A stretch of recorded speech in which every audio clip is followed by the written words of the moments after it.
Have you ever heard, and I'm just going to take a quick tangent and I'll come back to this. Have you ever heard of the anabolic window or maybe that's the kind of the strength window that you have post-workout to get your quote unquote protein in a 30-minute window, the anabolic window? You've heard of that? I've heard of that, but I've heard that it's not an actual thing. It is a thing, Okay. but it's so overstated that like when you hear somebody talk about it online, they're like, the anabolic window, you must get this 30 grams of protein within 30 minutes. And by the way, I have a product that's going to help you do that, right?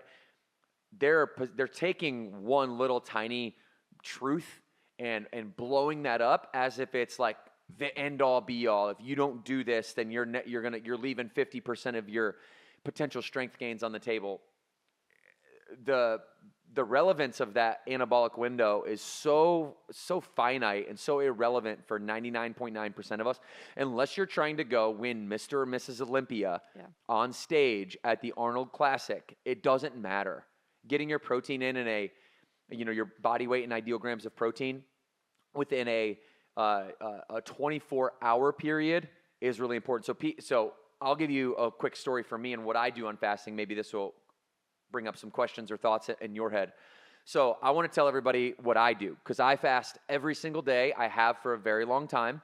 And I've only done one extreme extended fast, and I'll tell you why I did that, and it wasn't for nutritional purposes, but hang with me for a second. So basically, since Morgan and I had children, I've fasted. Why?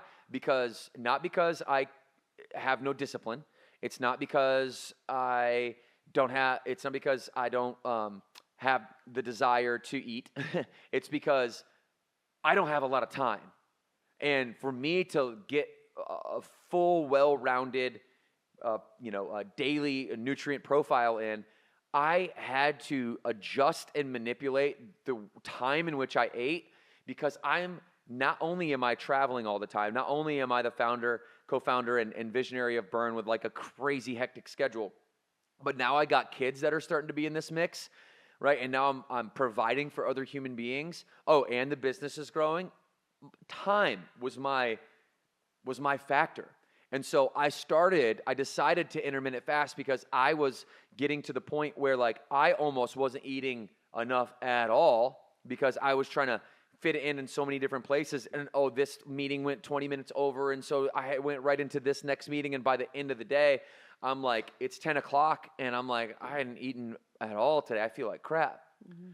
So what I started doing was blocking out a 4-hour window. So I would go basically, at first it was a 6-hour window. I would go from noon, and then I would go to 8 p.m. at first. And I would eat at noon, or usually right after my workout. So between noon and 1, and then between 4 and 5, and then between 8 and 9. And I would have a meal, like a big meal.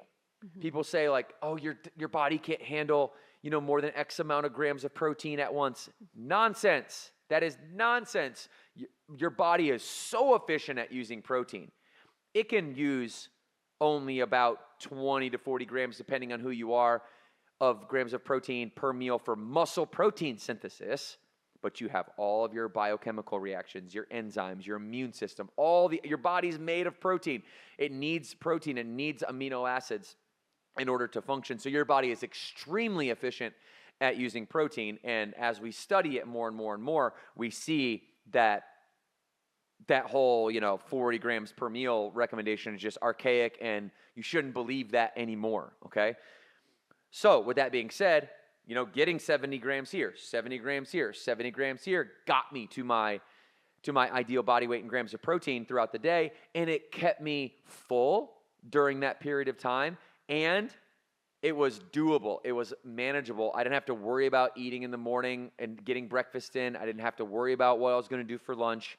I just compacted the amount of time that I ate. And then I started not getting hungry, because I started becoming metabolically flexible. So I wouldn't even be hungry after, my noon workout. And then I started moving my window to 4, which gave me another half an hour in my day to get stuff done instead of worrying about what am I going to eat. So then it went from 4, and then 6, and then 8. I would break up my meals. And I'm still really doing that today.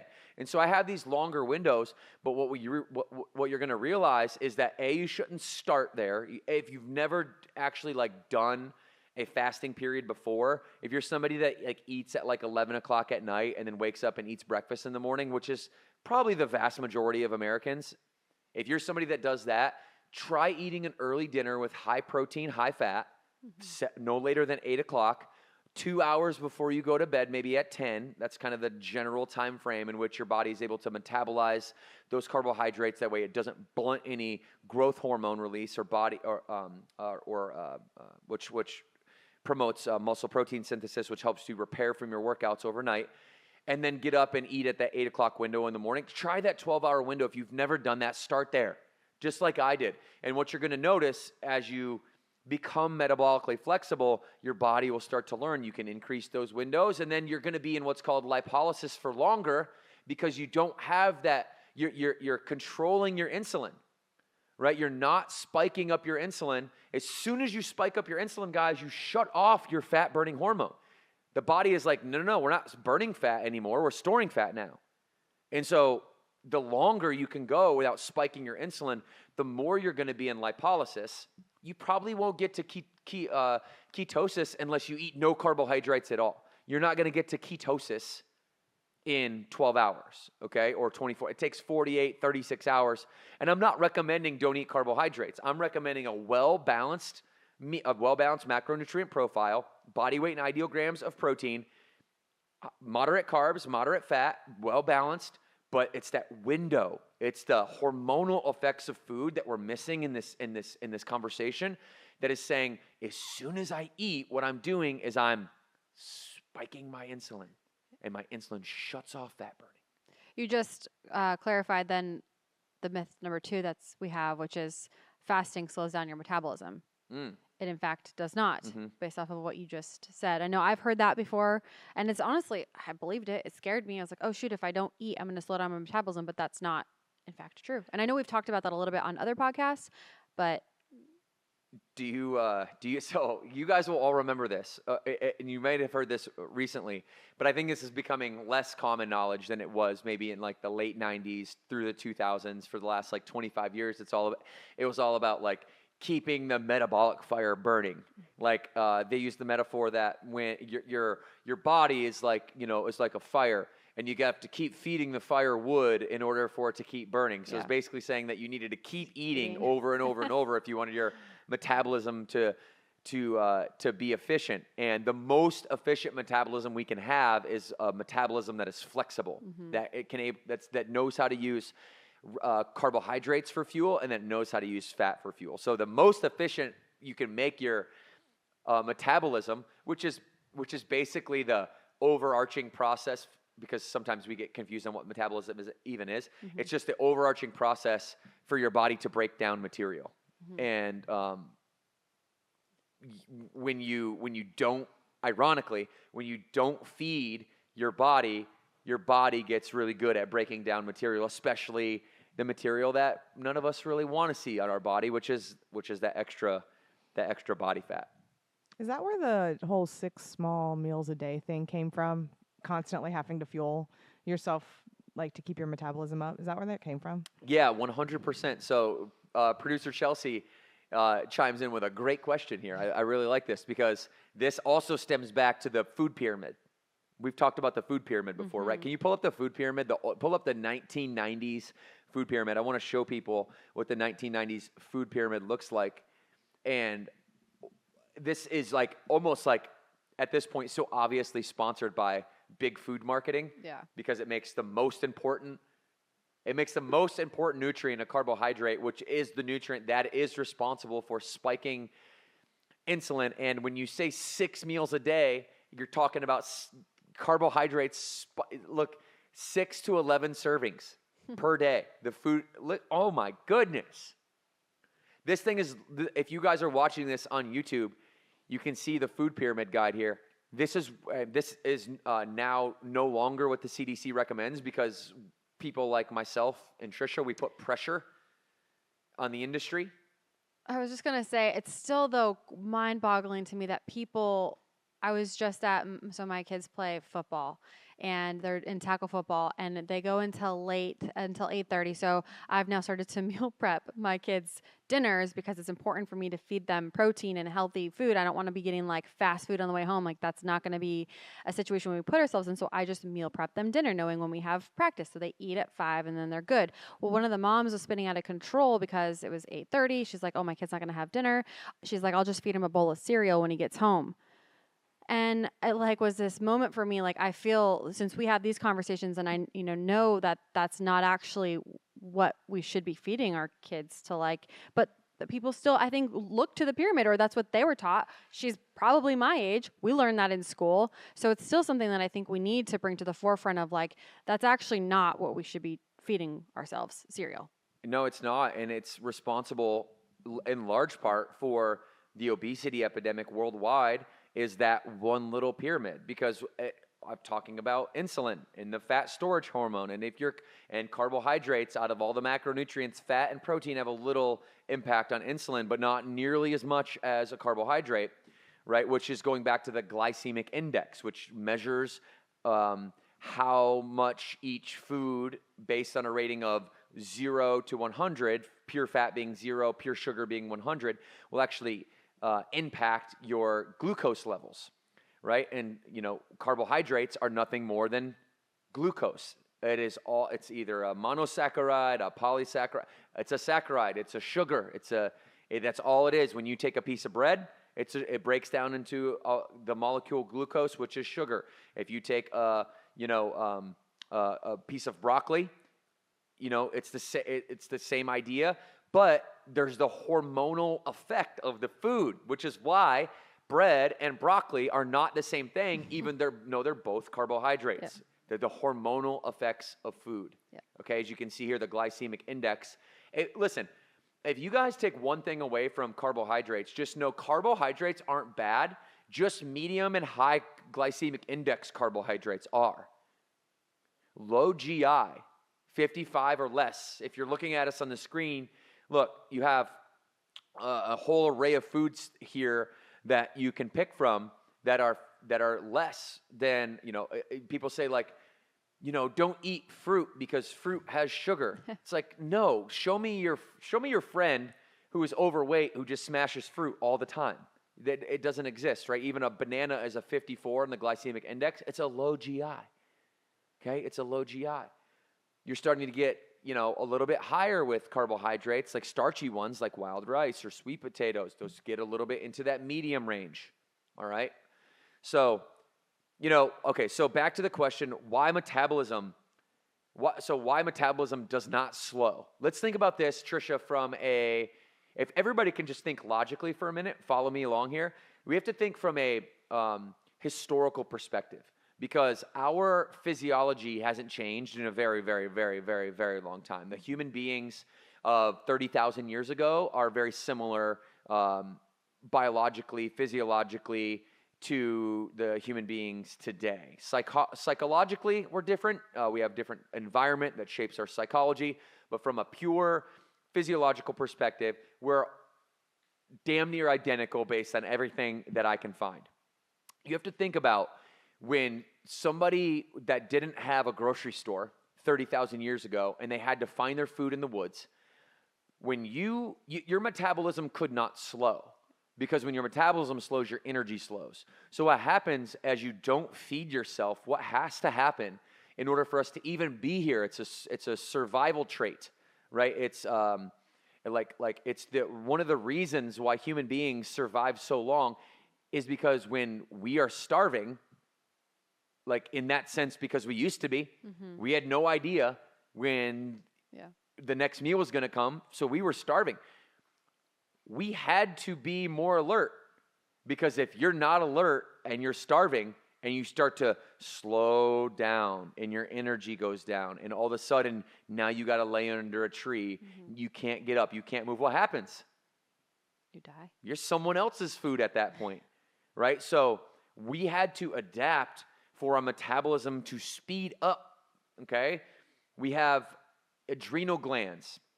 The adrenal glands, as we don't feed ourselves, we're not in starvation mode when we don't intentionally feed ourselves today. We call that fasting.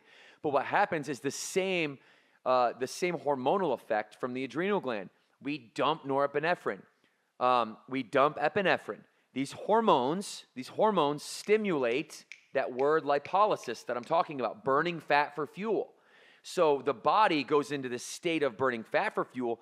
We increase the resting expenditure, right? So our basal metabolic rate actually increases.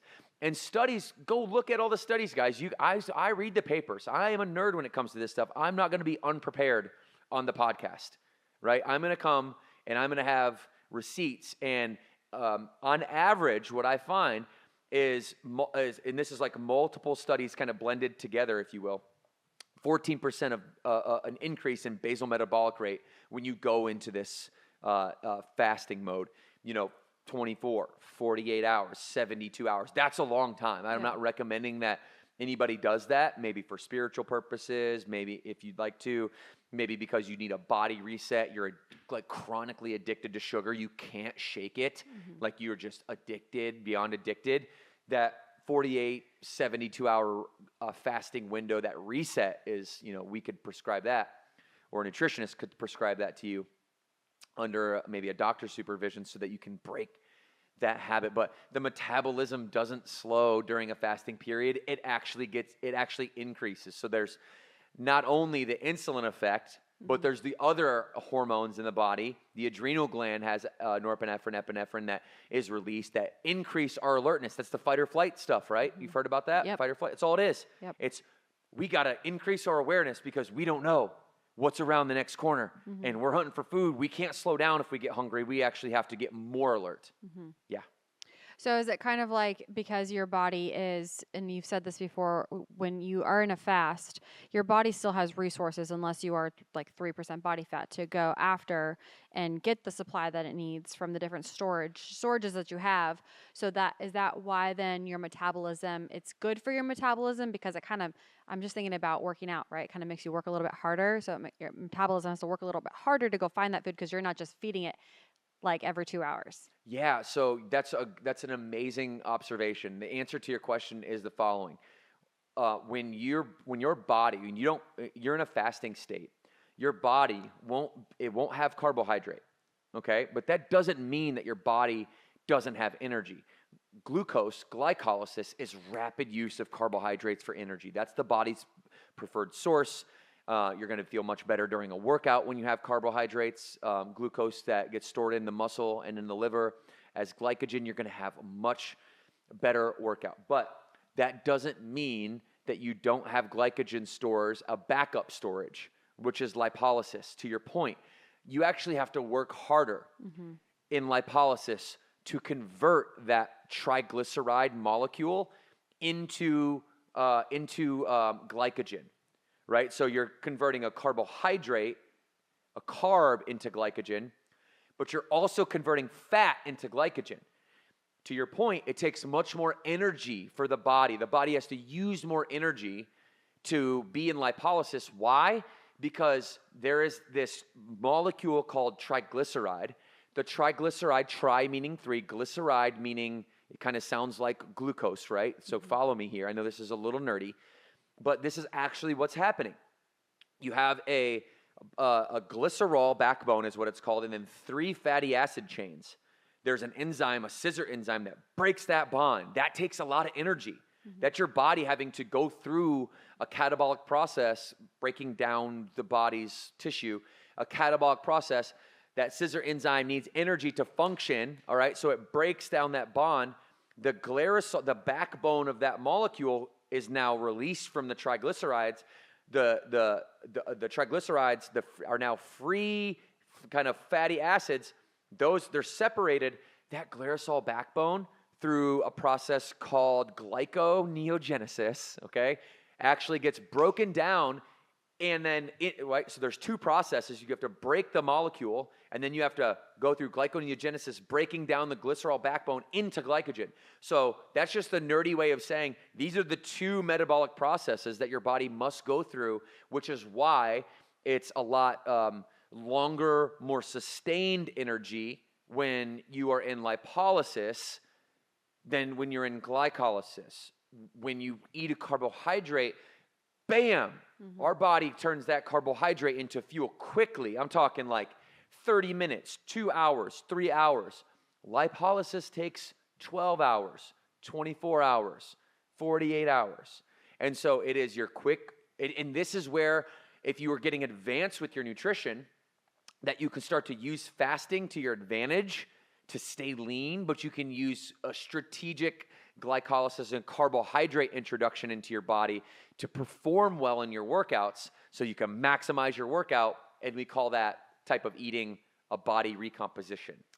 I was going to say, is that why a lot of, I know like Mark Wahlberg and a couple of other celebrities who also are really into fitness and having like different physiques for they're building for a movie go to intermittent fasting, is because it is the balance of fasting but also fueling.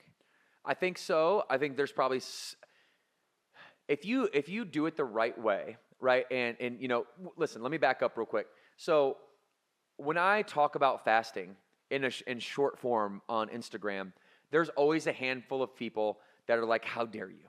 How dare you promote this in irresponsible starvation mode, all the myths that we're talking about, right?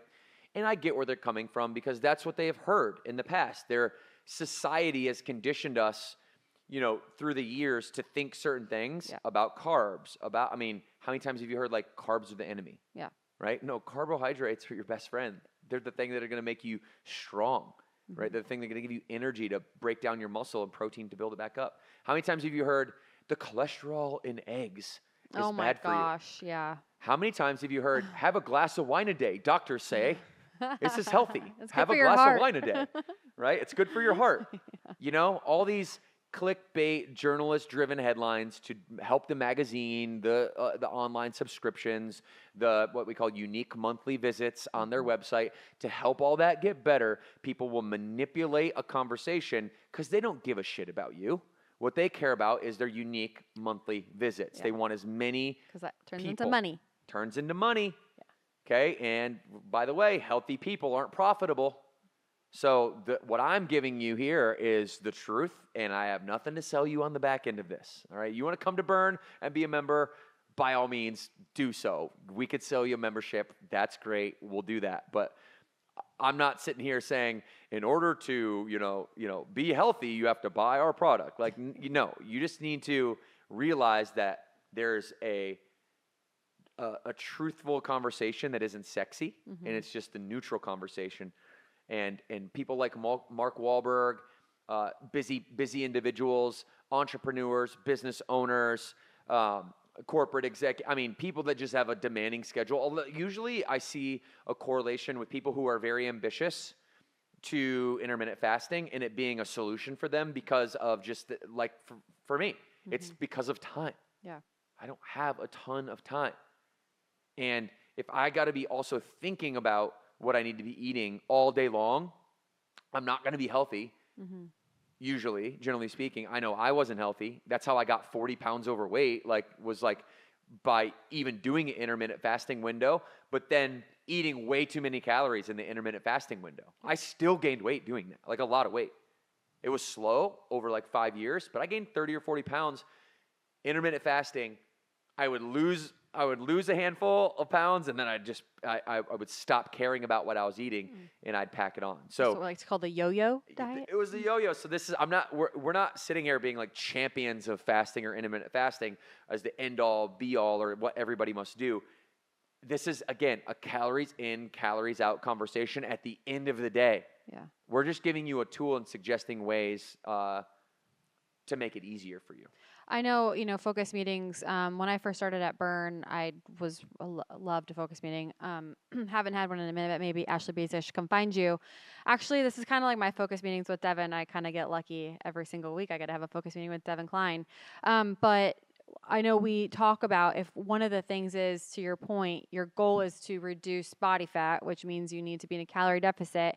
A tool is intermittent fasting because It gives you a certain amount of time to consume calories, so long as, to what Devin was saying, his issue was consuming too many calories during that time frame.